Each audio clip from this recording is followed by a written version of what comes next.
Olá, hoje é dia 22 de março. Grande abraço a todos vocês que acompanham a partir de agora o programa Elder Bob, programa das 10 e pouco. O propósito era começar às 10 horas, mas nunca conseguimos começar às 10 horas. Então, a maioria das pessoas acompanham essa programação dos sábados e depois, Obrigado para você que está aí agora, desde já se ligando na nossa live deste sábado, dia 22 de março do ano de 2025. E para você que está sintonizando a qualquer momento, que esta é a facilidade das transmissões via internet. Você pode assistir, acompanhar a hora que você quiser. Você pode assistir um pedacinho, depois você continua assistindo, marca mais ou menos o tempo e depois acompanha a nossa programação. Durante essa semana, muitos assuntos foram destaque aqui em Santa Helena, no Paraná e também no Brasil. Em Santa Helena, eu chamo a atenção para uma reunião que aconteceu na Câmara de Vereadores para discutir uma questão que já vem há muitos e muitos anos, de coisa de mais de 30 anos, canos envelhecidos, estrutura que precisava ser remontada, maior consumo de água, principalmente em razão do crescimento do agronegócio, a produção de proteínas, que Santa Helena é destaque, inclusive somos o quarto do PIB por causa disso, o PIB do agronegócio. PIB é a riqueza total, E o PIB do agronegócio, PIB, Produto Interno Bruto, PIB do agronegócio é o VBP, que é o valor bruto da produção. Pense, em 399 municípios, Santa Helena é o quarto, motivo de muito orgulho. E isso tem um custo. O que é o custo? O custo é o maior consumo, ele precisa se avançar com o tempo, trocar o que é antigo, e parece que agora há um olhar mais apurado para isso. Outro assunto é mais uma etapa do programa de energia em Santa Helena, as placas solares entregue para mais 300 famílias e completando aí milhares de pessoas, cobrindo Santa Helena praticamente de placas solares. O dinheiro que é para a Copel fica circulando aqui no nosso município. Então temos outros temas em destaque. No nível estadual, temos assuntos interessantes. Ex-prefeitos, e a maioria que cumpriu 2 gestões.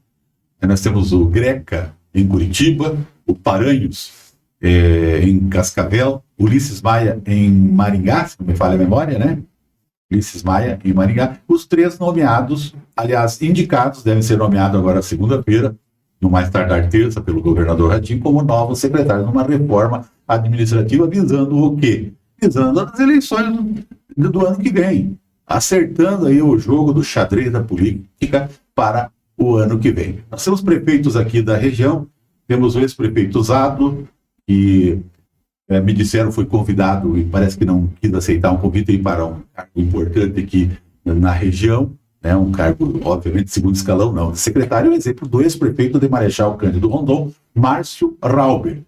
O Márcio Rauber, que fez o sucessor, o Paques, mas que quebraram os pratos antes mesmo do prefeito de Marechal Cândido Rondon, o novo prefeito, assumir.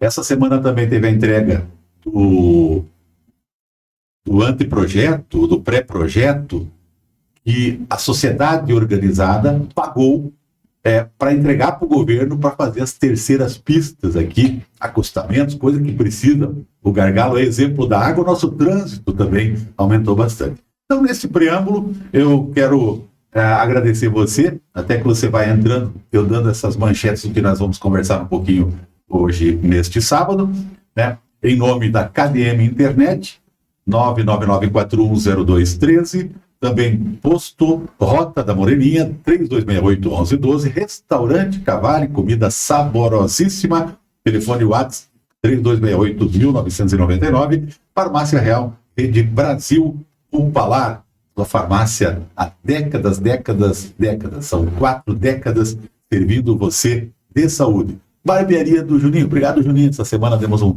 pequeno tapa aí no visual que você fala. Hotline, uma nova concepção em mecânica, e Transilva Transportes, revolucionando a questão das mudanças, inclusive com espaço para você deixar a mudança lá, caso precisar uma transição entre a casa que você está, que a mulher te deu as contas, por exemplo, você vai ter que cair. Tu vai levar uma parte das contas, mas vou levar para onde? Leva lá na Transilva, deixa lá, e daí depois, quando você achar o lugar, o pessoal da Transilva já leva para você no seu novo endereço. Convidado de hoje, mais uma vez, está aqui comigo Edu Dix. Bom dia. Bom dia, Helder. Bom dia, pessoal. Hoje temos esses temas que você viu pelo preâmbulo e dá para preencher uma meia horinha de papo, né?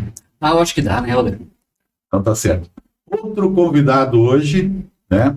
Eu vou apresentar para vocês. De vez em quando nós vamos ter um convidado, vai ter mudança aqui nas lives do Correio do Lago, vai ter programa com debate, um espaço novo de estúdio. São novidades, eu não vou nem falar muito, e depois você vai, em curto espaço de tempo, acompanhar um novo estilo de fazer jornalismo com debate, com conversa aqui através do Correio do Lago. E também novidades aí, quero convidar você para acessar, além do site que já é sucesso em todo o Brasil, no Paraná, na região oeste, nem se fala Santa Helena, então todo mundo acessa o correiodolago.com.br. O site fonteextra.com.br. Note aí, fonteextra.com.br. Vá lá, acessa, veja lá todas as novidades. Tem também a minha coluna, tem uma coluna que eu tenho aqui no Lago, que é transmitida, inclusive, essas lives aqui, depois é reproduzida lá. E também tenho meus artigos que escrevo lá no site Fonte Extra. Celso José Jungs, bom dia! 3 vezes vereador, convidado aqui especial para conversar junto com nós acerca desses assuntos. Tudo certo? Bom dia. Bom dia, Helder, Edu, aos telespectadores. É um prazer a gente estar aqui para falar sobre vários assuntos, e onde se inclui principalmente o nosso município. Um detalhe interessante, eu e o Nico somos da mesma cidade, né, de São Miguel do Oeste. De vez em quando trocamos ideia sobre São Miguel, né, Nico? Eu nasci em São Miguel do Oeste. Eu também nasci lá. Eu em 66, e tu em que ano? 49. É velho, hein, rapaz? Já se aposentou quase? Já, quase aposentado. Tá certo, então. Então nós vamos começar aí com um assunto que tem dado dor de cabeça desde o início da administração do Zato, nas outras para trás. Então, todo mundo tem que fazer uma parte, tem que fazer um pouco, e muitos não fizeram, inclusive, a sua parte. Daniel Moro, novo secretário de Agricultura. Inclusive, eu convido para você ver uma matéria que está lá, eu acho que está em destaque no Ponte Extra, a respeito do Daniel Moro. Daniel Moro é um rapaz da agricultura. Ele além de ter técnica, ele tem a vivência, porque ele é agricultor. E a gente vê uma determinação para resolver, para solucionar. Tudo nunca vai solucionar, mas para solucionar de uma vez por todas o problema da água no município de Santa Helena. Reunião salutar, Edu. Então, Helder, é interessante, você falou do Daniel. O Daniel, ele tem uma experiência, uma bagagem quanto a essa questão da água, que é justamente em subsede. Subsede, nós temos o problema da água resolvido. Lá você não tem na área urbana reclamação com água, e o Daniel há 7 anos já o gestor da associação que lá existe da água. Helder, deixa eu aproveitar até o gancho, já que falamos da água e falamos do Daniel, e agora eu puxei para a subsede. Subsede, ontem chegou uma denúncia aqui para nós, assim, séria, um negócio bem pesado.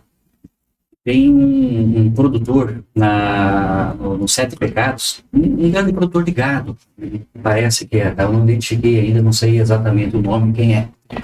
E ele tem fechado a água das outras propriedades lá dos Sete Pecados. Então isso é bem complicado, bem complexo. Molhar o pasto do gado dele, e para dar água para o gado, ele deixa as outras propriedades sem água, porque esse poço, em tese, estaria na propriedade dele. Porém, ele é mantido pela Prefeitura Municipal de Santa Helena. A Prefeitura Municipal paga a energia elétrica e dá manutenção nas bombas, faz as trocas de bombas e assim por diante. É uma questão muito grave. Inclusive, havia ou denúncia, ou pelo menos se comentou sobre isso ali na região de São Roque também, que teria um produtor, não sei se um ou mais, e também fazia esse mesmo procedimento. Eu estou servindo de água, os outros que se lasquem, né? Exatamente. Só que não é assim, eu estou servindo de água. O poço está ali por causa de um acordo prévio, né?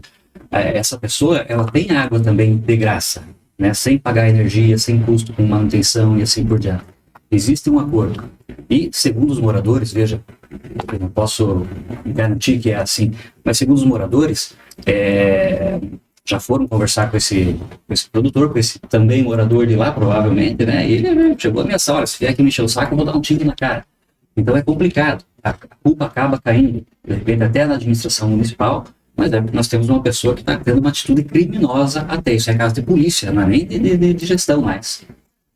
Eu tive conversando com o Daniel essa semana, e eu trabalho lá no patrimônio do município, e no ano passado foram leiloadas mais de 350 bombas queimadas.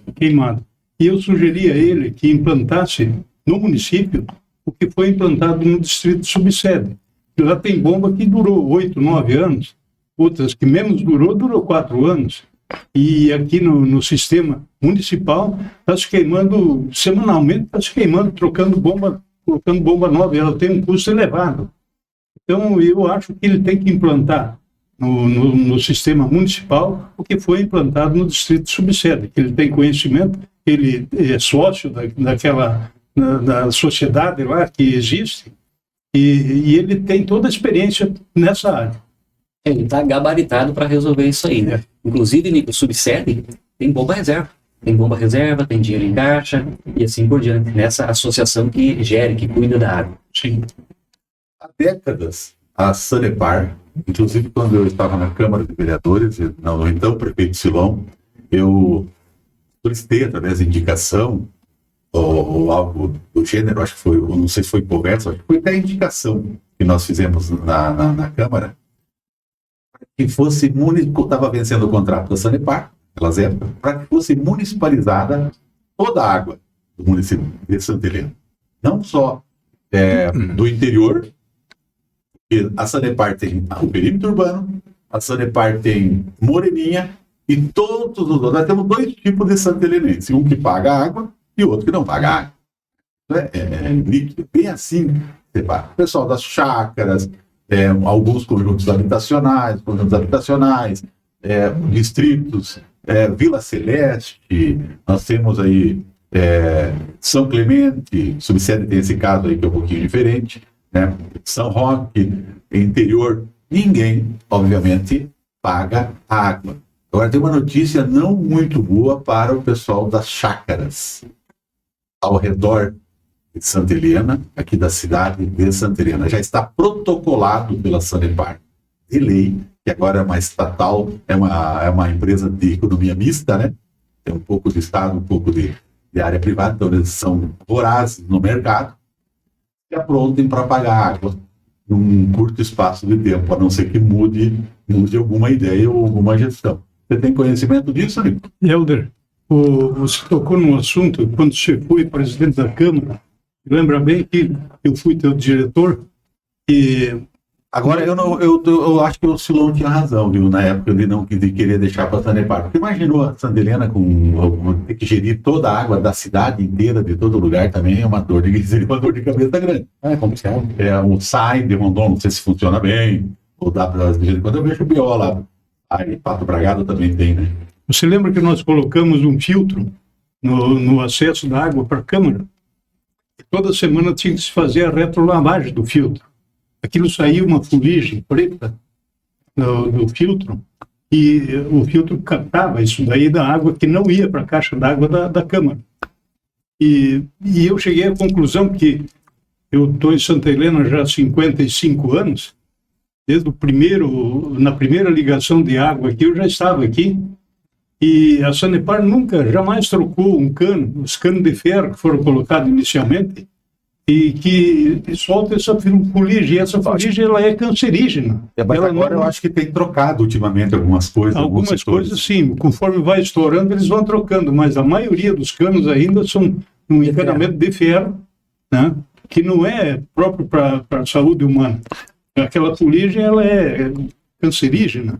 Então, eu acho que está na hora de a administração cobrar a Sanepar que faça a substituição desse encanamento. De todo o sistema aqui também. no centro, principalmente. A maioria é no centro da cidade aqui. Que é o mais antigo, né?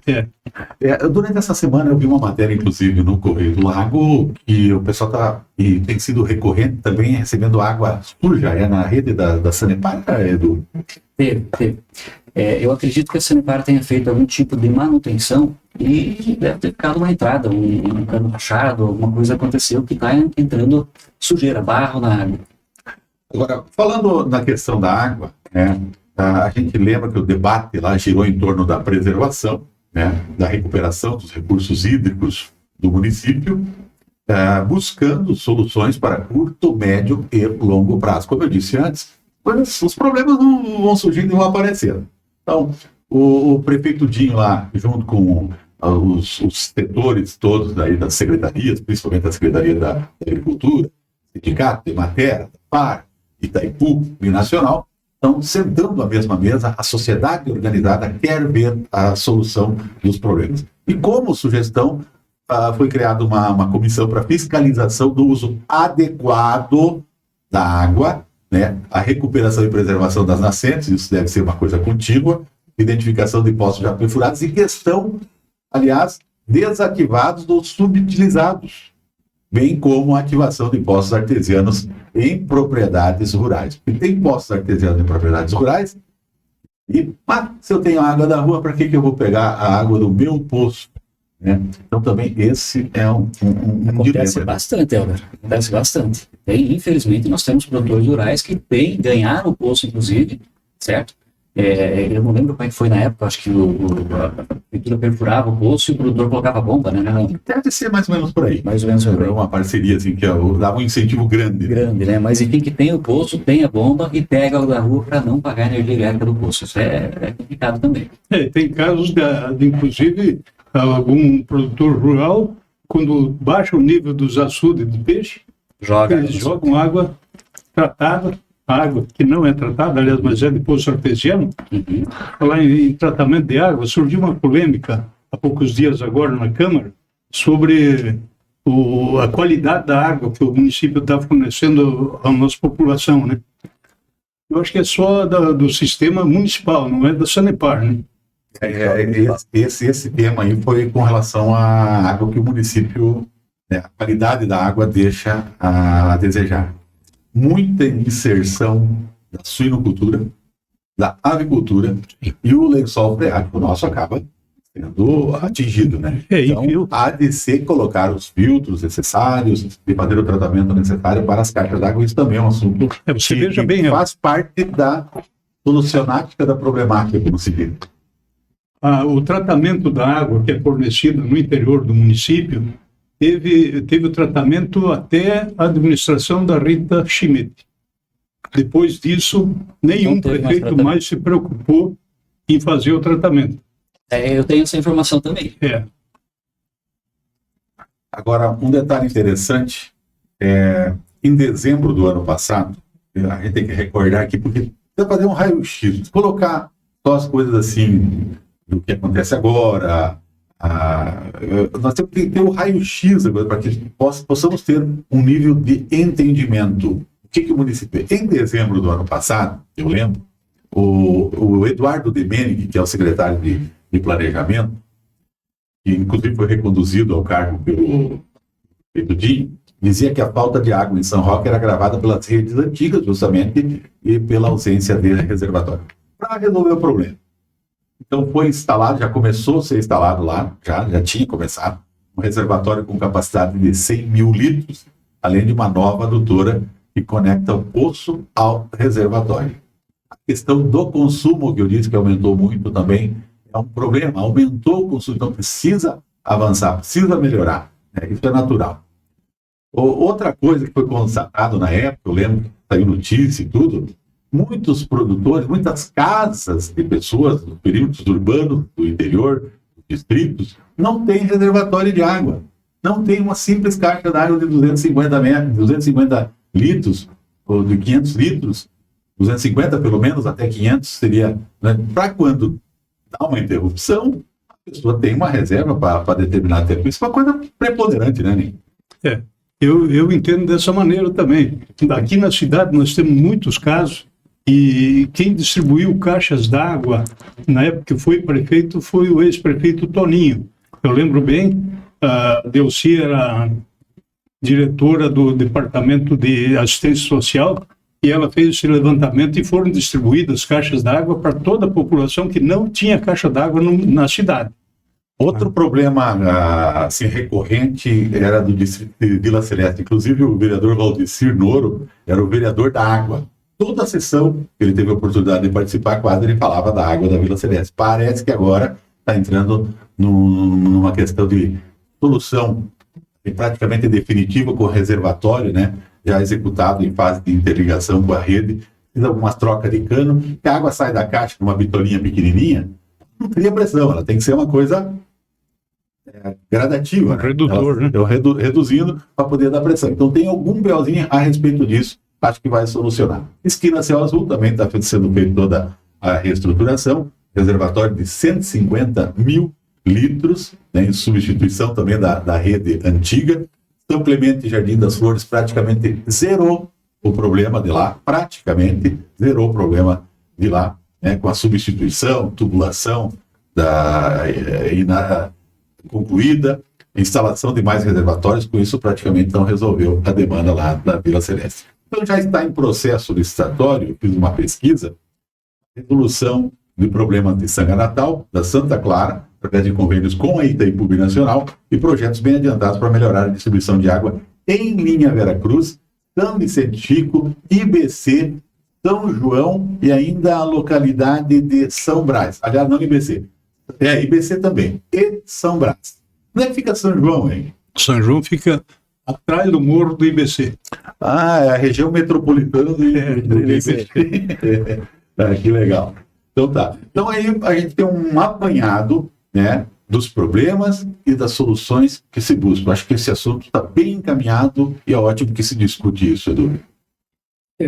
Inclusive, eu acabei de receber via WhatsApp uma mensagem interessante. Eu acho que vai se resolver esse problema que eu citei do Morro do Sete Pecados. Parece que o produtor que está desviando a água para o pasto e para os bois, ele tem uma amizade bastante próxima com o ex-prefeito Juscelino Sotoriva. Então, após nós terminarmos aqui, eu já vou entrar em contato com o Jussi e pedir para que ele fale com esse colega, com esse amigo dele, para que pare de desligar esse registro e forneça água para as pessoas. Eu vejo que o Jussi tem bastante interesse em resolver, ajudar a resolver, enfim, esse problema da água. E como ele tem uma amizade próxima com esse rapaz, eu acho que vai dar tudo certo. É ele que está assessorando a vereadora, né? Inclusive, aliás, está fazendo um bom trabalho, ele está indo bem. Né? Vamos pedir para ele ajudar. Tá certo. Nós vamos agora pular para um outro assunto que às vezes cai no esquecimento, mas agora reavivou esse assunto essa semana, que é o projeto das placas solares em Santa Helena. Já parou para pensar, você que está utilizando já isso, o dinheiro que você gastava com a Copel, você está hoje gastando ou investindo, digamos assim, dentro do comércio de Santa Helena. Essa semana foram mais 300.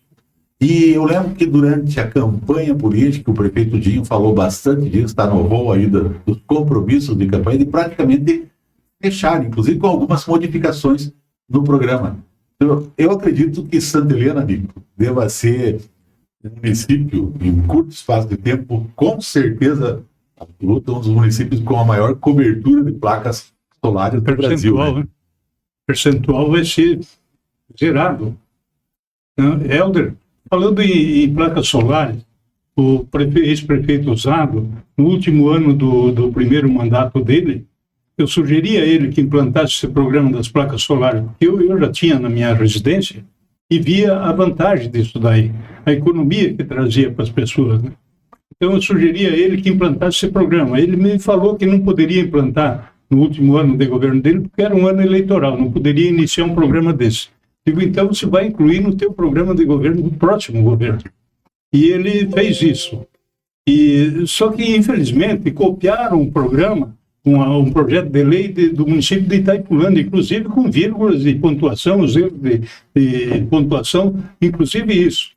E eu acho que eles deveriam ter estudado melhor, porque nós temos hoje muitas residências, muitos santelenenses que não conseguem essas placas, porque não fez o inventário, o outro tem a casa alugada, ele voltou agora, mas a luz já não está no nome dele. Então, eu acho que são exigências que não deveria constar no projeto de lei. Eu acredito que a única exigência que deveria ter é que se fornecesse essas placas solares para o terreno, para o imóvel. Terreno número tal, da quadra tal, foi beneficiado. Não interessa quem está morando no terreno, ele não vai mais ganhar se ele vender. Se ele vender as placas, tirar as placas, como está acontecendo em Setulândia, já estão vendendo placas. Aliás, eu vi um anúncio aqui em Santa Helena, eu tenho curiosidade, não sei que pessoa era, não guardei e tal. Um anúncio de uma pessoa que estava mudando de cidade, né, aqui de Santa Helena, e estava vendendo o conjunto de placa solar dela. Será que era da prefeitura? Eu fiquei com dúvida. Não, ela está vinculada ao CPF da pessoa. Então a pessoa pode vender? Pode vender. Não tem mais, dentro da lei, teria que estudar, que ver. Tem que estar vinculado no imóvel. Não pode estar vinculado só no CPF da pessoa. Tem que ser vinculado ao imóvel. Aquele imóvel ganhou, não ganha mais. Se o cidadão vendeu o imóvel dele, levou as placas junto, aquele imóvel, quem vai comprar já vai saber que não vai ser beneficiado com as placas novamente. É interessante. Até é interessante conversar com o pessoal aí da assistência social e ver se dentro da perspectiva alimentada na campanha, no compromisso do prefeito Ademar Maras Quindinho, a respeito de ampliar o projeto e até modificar, talvez ir para comércio, pequenos estabelecimentos comerciais, a princípio, talvez faça parte essa ideia que é interessante. Parece que se tem algumas mudanças vindo, né, Helder? Eu acho que vai ter uma flexibilização mesmo. Esperamos sim. Que vai se mexer um pouco nisso. Porque tem morador antigo, mais de 50 anos, morando em Santa Helena, que não está conseguindo as placas ainda. Né? Ou porque não tem um imóvel no nome dele, ou a luz não está no nome dele. Sempre tem alguma coisinha que atrapalha. Vou dar uma pincelada agora na política estadual, né? O governador Ratinho Júnior, que aliás, dentre os presidenciáveis fora Bolsonaro e Tarcísio, é o que mais cresce nas pesquisas para presidente, é incrível, um cartaz muito bom no sul do Brasil e começando a aparecer mais fora. Já imaginou o Ratinho Júnior com o cabo eleitoral que é o Ratinho pai, né?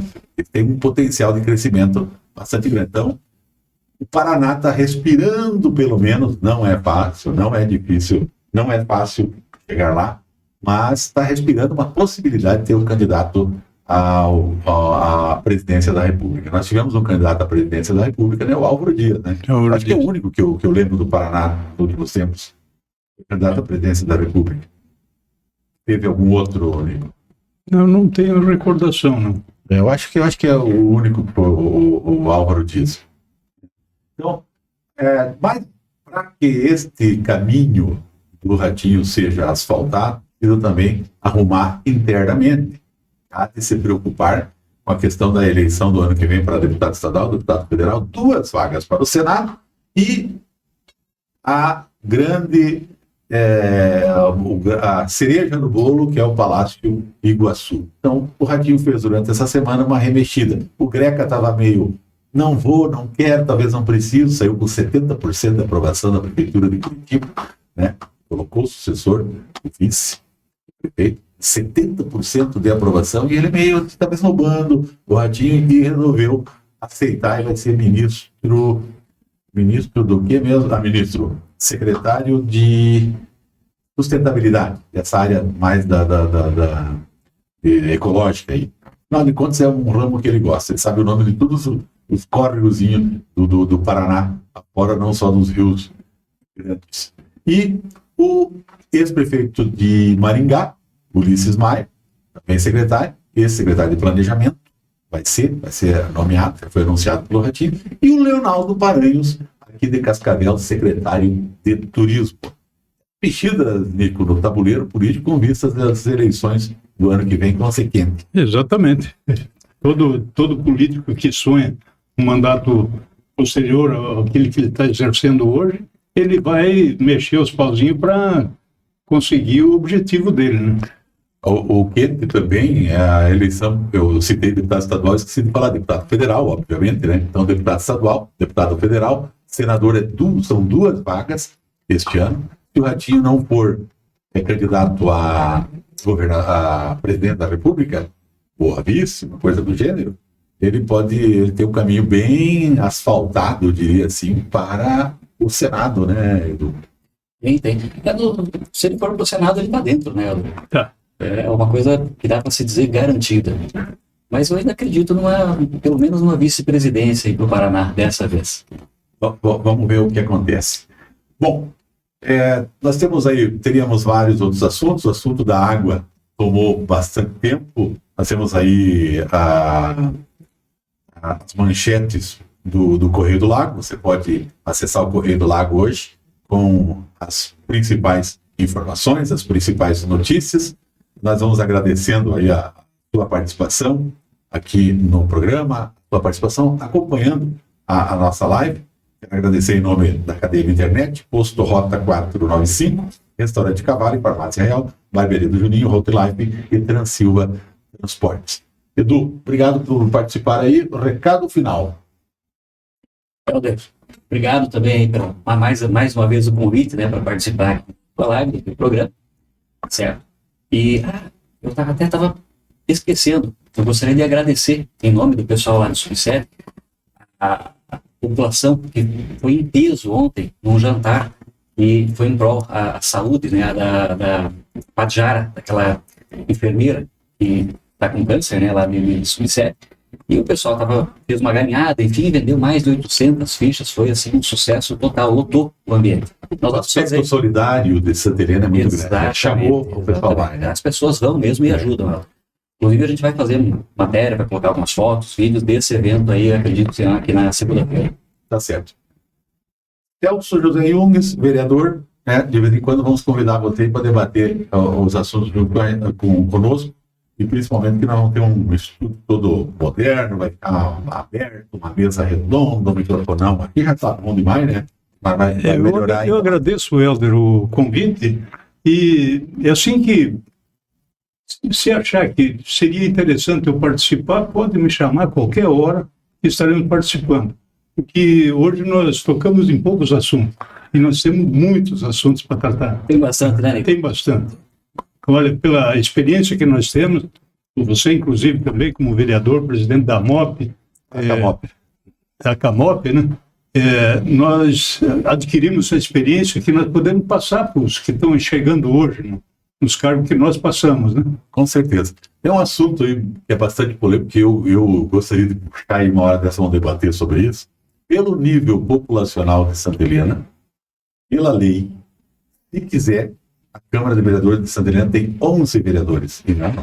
Olha, na elaboração da lei orgânica, o ex-vereador Pianor Bottega... Eu digo pela lei federal, né? Que ele sugeriu que se incluísse na lei orgânica que se mantivesse os 9 vereadores, as 9 cadeiras na Câmara de Santa Helena, até atingirmos uma população de 45 mil habitantes.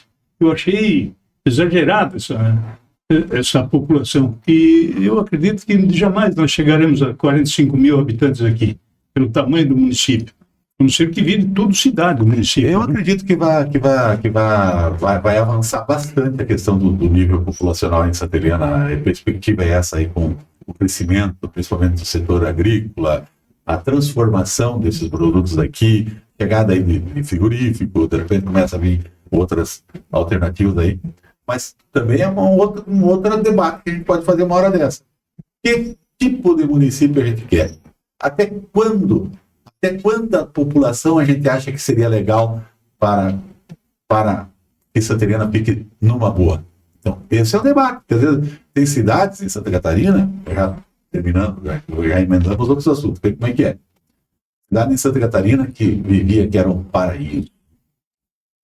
Não era, parecia uma cidade americana. Aquelas que tem aquele gramado lá, só tem cerca, não tem proteção grade, né? Daí, daqui a pouco todo mundo empregado, preguinha aqui, preguinha ali, vivendo bem, qualidade de vida fenomenal. Daqui a pouco quero uma fábrica, não sei o que, fábrica, o prefeito resolveu botar uma fábrica. Passados alguns anos, milhares de pessoas, não tinha gente, um monte de gente de fora.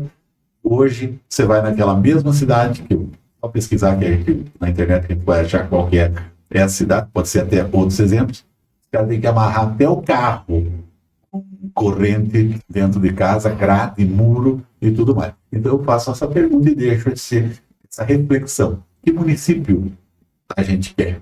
E também a questão do número de vereadores. Mais uma vez, obrigado, Nico. Obrigado pela À participação. disposição.